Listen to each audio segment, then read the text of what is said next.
Ош облусунун Араван районунун Төө Моюн айылында түшүм жыйноо башталды. Облустагы өкүлчүлүктүн басма сөз кызматы билдиргендей, министрлер кабинетинин Ош облусундагы ыйгарым укуктуу өкүлү Жарасул Абдраимов иш сапары менен Араван районунун Төө Моюн айыл өкмөтүнө барды.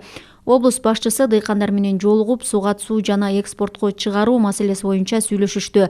Негизинен дыйканчылык менен алек болушкандыктан суунун канчалык деңгээлде зарылдыгын түшүнөм.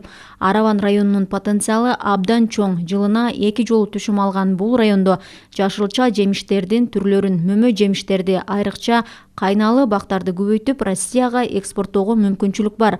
Ошого баарыбыз чогуу аракет кылышыбыз керек, деди Жарасул Абдраимов. Белгилей кетсек, Төө Моюн айылы өлкөдө эң алгач түшүм алган айыл катары белгилүү. Аталган айылда жалпы 10 000 гектар айдоо аянты бар.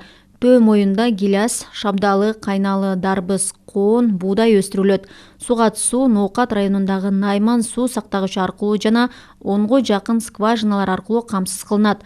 Төө Моюн айыл өкмөтүндө сугат суу тартыштыгынын көйгөйү жок. Учурда түшүм жыйноо жумуштары жүрүп жатат.